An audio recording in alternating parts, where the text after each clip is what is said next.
How do we build a healthy organization? Well, there's four things, four disciplines that all healthy organizations have to have.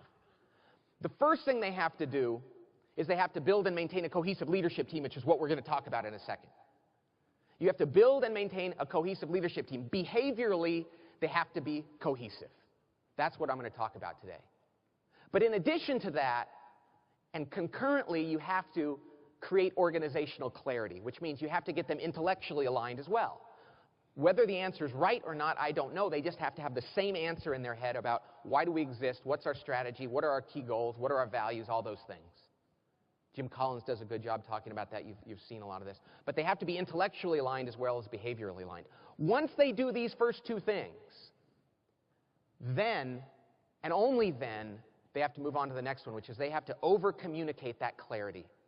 They have to communicate it over and over and over again, and over and over again, and over again, and over again.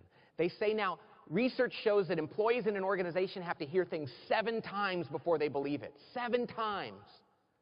And I think that's because of the old Dilbert effect, where, God bless you, where everybody says, employees are our greatest asset. Quality is job one. Customers are always right. Want. It's like an old Charlie Brown episode where the adults are talking, It's like, whatever. The last company I worked at said that. The next one will too.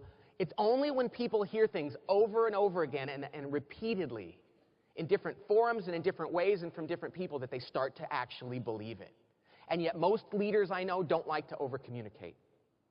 Most leaders I know, whether they're a Myers-Briggs NT, which means rational for those of you who know, or just most leaders for whatever reason don't like to over-communicate because they find it to be redundant. And so many CEOs I work with fear redundancy. They find it to be a waste of time, and they don't want to insult their audience by repeating themselves.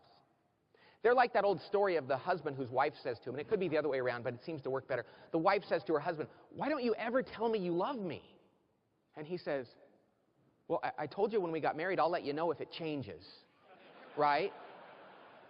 And that is so true of many CEOs. They're like, "So why don't you repeat this?" Well, I gave that speech at the beginning of the year at the kickoff meeting, and I put the white paper. I haven't changed anything. Great leaders have to over-communicate. They cannot fear being redundant in their communication of critical messages. As I like to say, if you're a great leader, then your people should be able to do a good impression of you when you're not around. As parents, we know this. I know if my twin boys say, "If Dad tells me not to do drugs one more time," I'm like, "Hey, fine, I'm going to say it till you get blue in the face." We as leaders have to do a better job of over-communicating. And then finally, we have to build some human systems, which sounds very wonky and boring. But we have to put in place some human system, some structure around how we manage people, how we hire, fire, reward, motivate.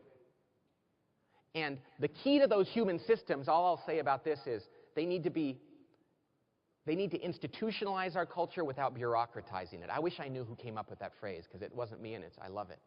We have to institutionalize our culture without bureaucratizing it.